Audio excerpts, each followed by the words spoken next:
Yeah, my name's Editrudith Lukanga from Tanzania. I'm the founder and executive director of EMEDO. This is a local organization, environmental management and economic development organization.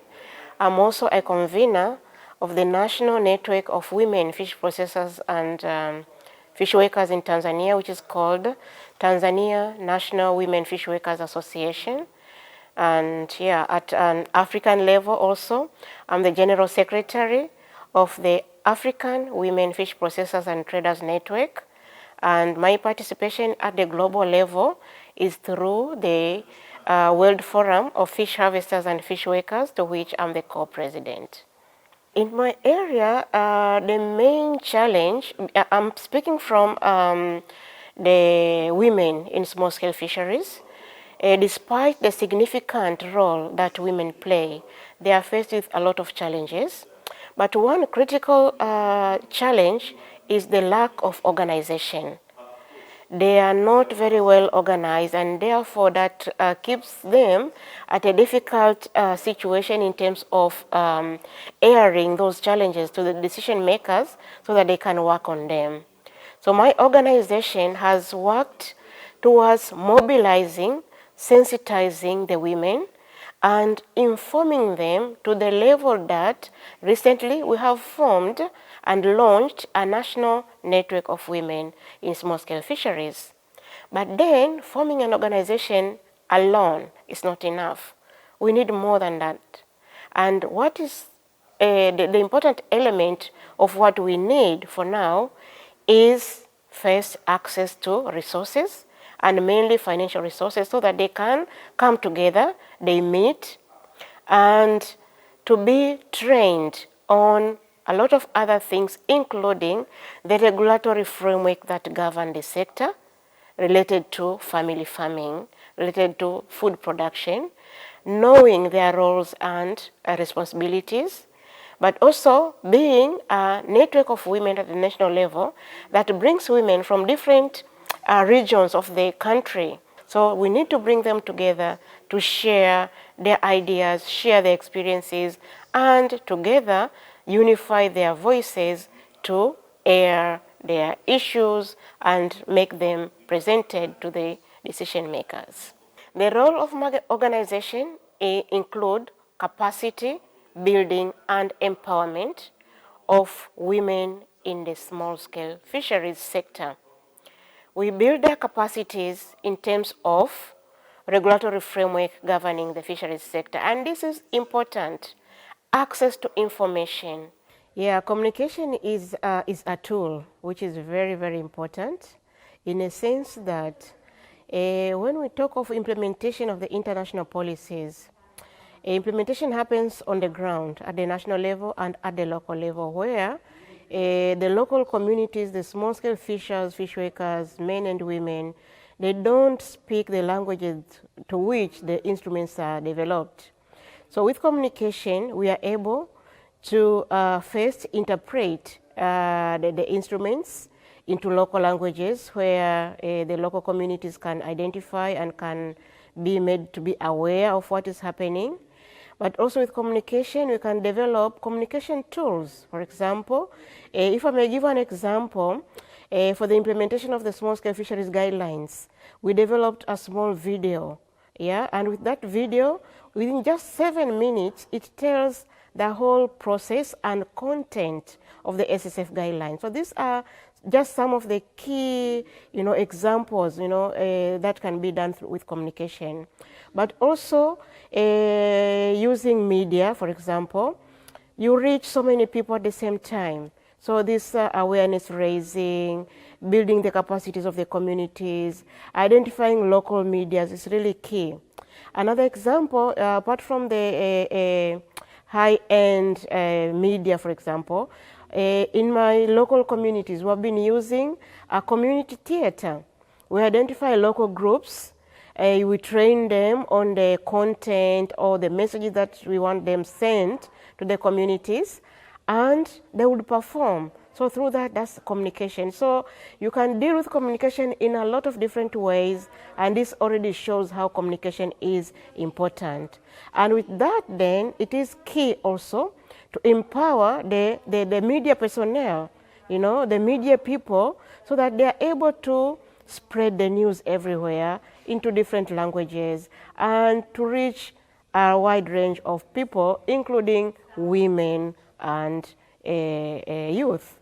So for me, responsible investments are the investments that have people at the center, that put the small-scale food producers, and in this particular matter, that puts the small-scale fishers, fish workers, and their communities, men and women, at the forefront. They should be the ones sitting on the driver's seat because they have the whole knowledge on how fisheries is done, on the challenges that they face, and they have the solution, the proposals, you know, to the solutions. They might only miss the means on how to realize the solutions, but they know how to be, the solutions. So how could the responsible investment benefit the people? They will benefit because the small-scale fishers themselves are able to identify with this investment because they are responsible, because they are people-centered, and in that way it means that they will be part and parcel of the implementation because they are part of what? Of the development of these responsible investments.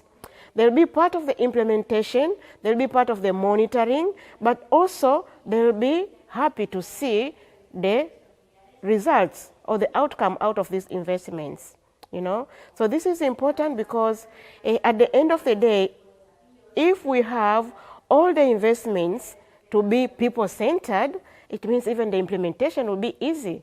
So this is how they will benefit, because if we have the investments that are not responsible, it means they will remain in papers. They will not be able to be implemented. They will not be able to transform people's lives. And for us, we want investments that are responsible, that are able to address the questions that the small-scale fishers have, the questions that the women in fisheries have, and they are able to bring solutions to these questions. If I may say, of all the actors in the food production systems, women are key players. They are really important, and therefore fostering gender equality and empowerment is really important. For example, in the small-scale fisheries, 90% of all the workers in fisheries, both inland and marine, are small-scale. And about half of them are women. So already just by numbers, you will see how women are important in the sector.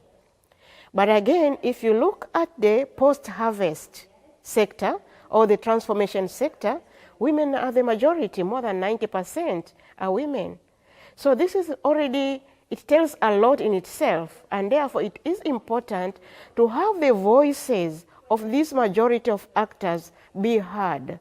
To have women in the decision-making tables, in those round tables, we need to have the voices of women. But that alone is not enough. We need to do action, to make action in terms of supporting the women, supporting in a way that we facilitate processes that will enable women to get more organized, because they are not very well organized. And once they are organized, we facilitate again processes that will enhance their capacities. We need to empower them, you know, so that they are able to identify themselves with the existing policies, with the existing systems, but also now bring on board the issue that they are facing so that they are able to be debated on, they are able to be decided upon, so that they are able to be themselves part of the decision-making processes. Women, when they are together, they are able to voice out, you know, because of the systems and the structures from where we come from, already the structures have put women down. Although now we are seeing some progressive changes, we need to see more of that, you know. so that women are more confident. They are able to raise their self-esteem. They are able to even appreciate themselves, you know, much even more. So we need that much more than any other time, especially now when we are going to implement the UN Decade on Family Farming. Women should be in the forefront, not just like empowering them, but facilitate processes that they should also empower themselves, you know. We have women who are doing really good work, who are very well empowered, who are knowledgeable. So those also should be, you know, made visible so that the other women could learn from them that, okay, if she could do it, I can also do something. So it's really, really important to bring gender equality and women empowerment on the table. And for example, the leading organizations and the national levels and the regional governments should be able to allocate resources purposely focused on empowering women. As I said in the beginning, for investment to be responsible, it needs to have people at the center. So out of these people, women. It should have women at the center, and not just by numbers, you know. Not like, okay, we have this percentage by number are women.